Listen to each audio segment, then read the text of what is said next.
To be a Christian is to live in communion with God. It is of this basic truth that we have been speaking for these last several months. And in order to prepare to receive communion, to remain in communion with God, we understand that it requires humility, it requires repentance, it requires attention. But nonetheless, we may still ask if, as we heard in the story of the prodigal son last week, the beginning and the end of the question of our salvation is whether or not we are with God. How may we do so? And we may say to ourselves that the first and the most important reality is that we come to church. And there is truth in this, but it is not the entirety of the story. Indeed, if we heed the words of the gospel today, it is not even on the primary list. I don't think that is necessarily what we should take away. We must come to church. But too many times we make being present in church the beginning and the end of our Christian life. And the gospel reading today reminds us that it is indeed the beginning and the sustaining principle of our being, because here we commune with the Lord, and yet, in the course of our life out in the world, there is much more that must be said. If we would commune with God out in the world,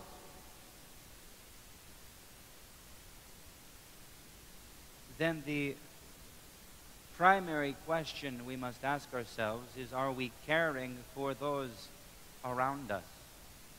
Because the Lord assures us in the words at the last judgment that it is indeed Him that we serve, to whom we minister when we feed the poor, when we clothe the naked, when we give water to those who are thirsty, when we visit those who are imprisoned, when we are merciful and do acts of mercy and love and grace for those around us.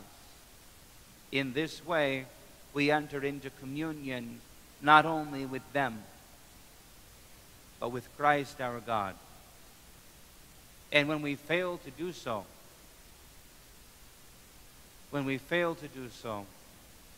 we are failing to be in communion with the Lord. And all the prayers we can offer inside of the church will avail us nothing if we are not abiding in Him. This is a hard word for us, but it is necessary. We cannot be Christians if we only live as Christians on Sunday.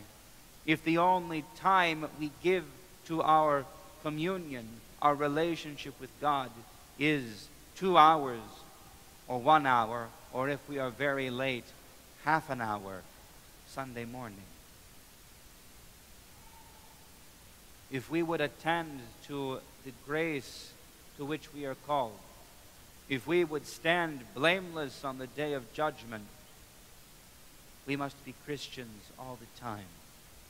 And being Christians, we must show the love of Christ to everyone we encounter, whether here inside the church or outside, whether they are our friends or our enemies or strangers to us.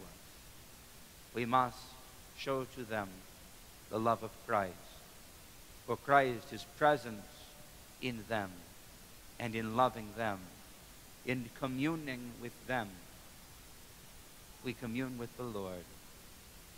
And this must be a fundamental part of our life as Eucharist, as thanksgiving to God. For He has given great love to us. He calls us to abide in that love and to extend that love to everyone we encounter. With this understanding, let us stand in thanksgiving and come to encounter the Lord. Amen.